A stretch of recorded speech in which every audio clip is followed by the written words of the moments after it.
नमस्कार, मैं हूं माही सिंह और आप देख रहे हैं नेक्स्ट नाइन न्यूज। आज आपका बहुत बहुत स्वागत है हमारे खास प्रोग्राम देश की हकीकत में। आज बात करने वाले हैं चंद्रशेखर आजाद को लेकर। चंद्रशेखर आजाद ने जब से नगीना सीट पर जीत दर्ज की है, माना ही जा रहा है कि अब वो अलग अलग राज्यों में अपने पैर पसारते हुए नजर आएंगे। जी हाँ, चंद्रशेखर आजाद अब हो सकता है दिल्ली की तरफ रुख करें।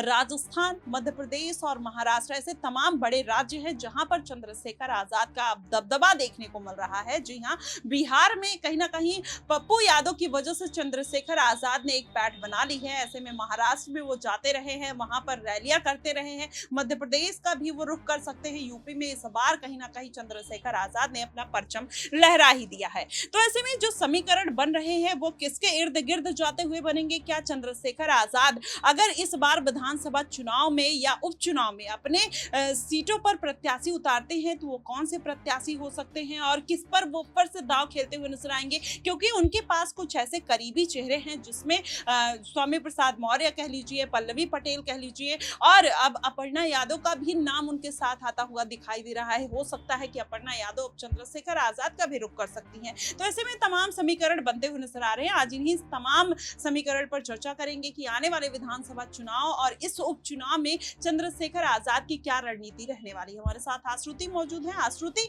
जिस तरीके से चंद्रशेखर आजाद ने इस बार नगीना सीट पर जीत दर्ज की और लगातार कहीं ना कहीं फेमस होते हुए नजर आ रहे हैं, अब उनका जो कंपैरिजन हो रहा है वो नरेंद्र मोदी से ऊपर जाते हुए दिखाई दे रहा है। क्योंकि इस बार संसद में जिस तरीके से उन्होंने हुंकार भरी और उसके जो रिव्यू आए हैं, कहीं ना कहीं जो उसका व्यू टाइम है वो चंद्रशेखर आजाद का बहुत ज्यादा है। उसमें पीएम मोदी का अगर वॉचिंग टाइम देखा जाए तो 68,000 है, वहीं चंद्रशेखर आजाद का 8.5 लाख व्यूज पे दिखता है। तो ऐसे में क्या लगता है कि आने वाले दिनों में चंद्रशेखर आजाद वो बड़ा चेहरा बन सकते हैं और कहीं ना कहीं भारतीय जनता पार्टी के लिए बड़ी मुसीबत खड़ी कर सकते हैं? देखिए, बिल्कुल चंद्रशेखर आजाद बड़ा चेहरा बनकर कहीं ना कहीं सामने जरूर आ रहे हैं। और सबसे बड़ी बात आप देखिए, इस बार जिस हिसाब से नगीना की सीट से उन्होंने जीत तो दर्ज की, लेकिन जीत दर्ज करने के बाद ही उनका नाम इतना ज्यादा कहीं ना कहीं देखें अधिक चर्चाओं में बन गया। इतना बड़ा चेहरा कहीं ना कहीं राजनीति का इतने कम समय में वो बनते नजर आए हैं। कहीं ना कहीं अब आप देखिए, चंद्रशेखर आजाद की वीडियो पे संसद टीवी की जो वो तमाम वीडियोस, अभी सदन का सत्र था, जिस हिसाब से संसद टीवी में वो तमाम वीडियोस कहीं ना कहीं आप देखिए लगातार देखने को मिल रहे हैं। चंद्रशेखर आजाद की वीडियो पे 8.5 लाख से ज्यादा का व्यूअरशिप आप देखिए, कहीं ना कहीं बड़ी बात है। क्योंकि ये वही चंद्रशेखर आजाद है जिनका एक समय पर आप देखिए राजनीति में कहीं ना कहीं ये वही चंद्रशेखर आजाद है जिनका उतना दबदबा था नहीं। बहुजन समाज पार्टी में वो जरूर थे, एक समय पर मायावती के साथ थे, बतौर एक राजनेता के तौर पर, कहीं ना कहीं मुख्य राजनेता के तौर पर काम करते नजर आ रहे थे। लेकिन जब उनको ऐसा लगा कि बहुजन समाज पार्टी में उनका विकास नहीं हो रहा है तो उन्होंने पार्टी छोड़ के अपनी पार्टी बनाई। और आप देखिए इस समय जो मौजूदा स्थिति है, उत्तर प्रदेश में एक सीट पर ही जीत दर्ज की, लेकिन एक सीट पर ही जीत दर्ज करने के बाद उनके तेवर, उनका गुरूर जो है वो कहीं ना कहीं साफ तौर पर देखने को मिल रहा है कि वो बदल चुका है। और उसी के साथ साथ आप देखिए, अब उनका साफ तौर पर यह कहना है कि तमाम जगहों पर जहां जहां भी विधानसभा चुनाव होने जा रहे हैं वहां पर मैं अपने प्रत्याशियों को उतारूंगा। तो आप देखिए, बड़ी बात है कहीं ना कहीं आजाद की ओर से जो है हमें देखने को सुनने को मिल रही है।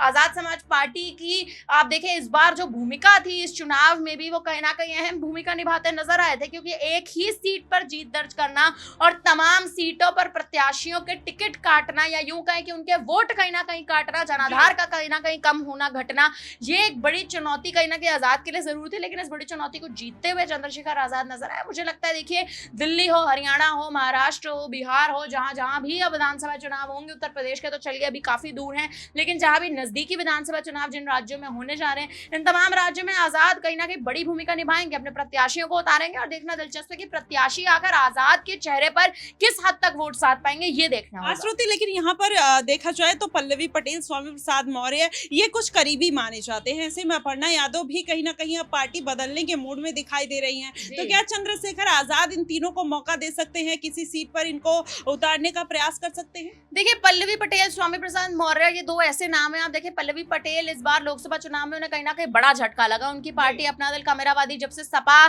से दरकिनार कर दी गई, उसके बाद से अब देखिए ओवैसी के चुनाव चिन्ह पर लड़ना चाहती थी, वो भी नहीं लड़ पाई। बात स्वामी प्रसाद मौर्य की करें तो स्वामी प्रसाद मौर्य का कहीं ना कहीं आप देखिए उनकी स्थिति इस हिसाब की थी कि उनके पक्ष में तो आप देखिए वो कहीं ना कहीं समर्थन देने, रैली करने जरूर गए थे कुशीनगर पे। लेकिन मौर्य की हार के बाद चंद्रशेखर आजाद ने हम देखे कहीं ना कहीं उन्हें पूछना ही बंद कर दिया। और जिस हिसाब से अब देखिए लग नहीं रहा था ऐसा कि स्वामी प्रसाद मौर्य हार जाएंगे कुशीनगर से, लेकिन चलिए हार भी गए। तो मुद्दा ये उठता है कि आखिर आपके पीछे खड़ा कौन है, आखिर आपको कहीं ना कहीं आप देखिए आपके जनाधार को मजबूत कोई पार्टी करना चाहती है या नहीं चाहती, क्योंकि मौर्य की पार्टी आप देखिए पहली बार पार्टी चुनावी मैदान में उतरी, राजनीतिक करियर में शुरुआत है अभी उनकी पार्टी राष्ट्रीय शोषित समाज पार्टी की, और इसी बीच उनकी एसी के साथ उनकी हार हो जाना, आजाद का समर्थन में उनके उतरना भी, लेकिन हार के बाद भी चंद्रशेखर आजाद का मौर्य की ओर अपना रुख ना पलटना। इससे देखिए यही कहीं ना कहीं साफ होता है कि चंद्रशेखर आजाद कहीं ना कहीं अपने से आगे शायद किसी और नेता को देखना नहीं चाहते हैं, या यूं कहें कि जिस नेता का पहले एक दबदबा बना हुआ है उस नेता की अगर हार हुई है तो वो हार ही रहे, उसको जीत में वो कहीं ना कहीं बदलना नहीं चाहते, तब्दील नहीं करना चाहता। तो देखिए बड़ी चुनौती है,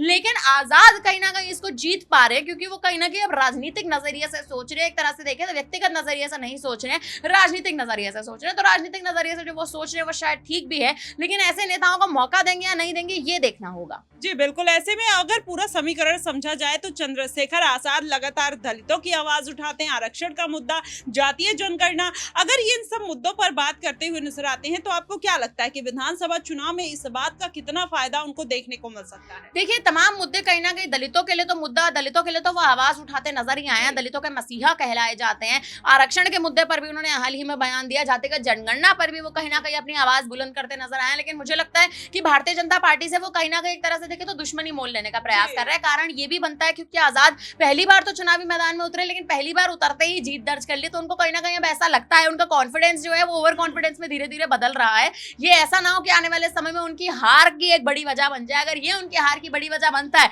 तो आप देखिए तमाम नेता जो है फिर वो आजाद पर कहीं ना कहीं हावी होना शुरू कर देंगे। और अगर ऐसा हुआ तो मुझे लगता है चाहे वो आरक्षण के मुद्दे पर बोले, जातिगत जनगणना के मुद्दे पर बोले, या दलितों के लिए एक बड़ी आवाज बनते नजर आ देगी। इस बार भी उन्होंने सदन में ओम बिरला के सामने साफ तौर पर यह अपील रखी कि हमारी आवाज कोई सुनेगा नहीं अगर आप भी सदन में हमारी आवाज को दबा देंगे। तो देखिए जिस हिसाब से वो दलितों के मसीहा तो जरूर है, लेकिन वो उसके लिए खड़े हों, उसके लिए कहीं ना कहीं देखिए पक्ष लेते नजर आए, तभी स्थिति बदलेगी। नहीं तो आजाद की हार ना हो जाए आने वाले उपचुनाव में। उपचुनाव तो चलिए अलग बात है, विधानसभा चुनावों में भी अगर ऐसा हुआ तो कहीं ना कहीं स्थिति जो है वो बदल जाएगी। जी बिल्कुल, अब ऐसे में देखना दिलचस्प होगा कि चंद्रशेखर आजाद जिस तरीके से अपने मुद्दे उठा तो रहे हैं संसद में जाकर, लेकिन कांवड़ यात्रा को लेकर जिस तरीके से वो फंसते हुए नजर आए, इस तरीके का बयान देना कि रोजे के लिए भी अगर 20 मिनट रोड पर कोई नमाज पढ़ता है तो उसमें क्या हर्ज है, इस तरीके का बयान कहीं ना कहीं भारतीय जनता पार्टी और उन साधु संतों और जो समाज के कहीं ना कहीं उनके सुधारक के रूप में काम करते हैं, उनको ये बयान पसंद नहीं आता है।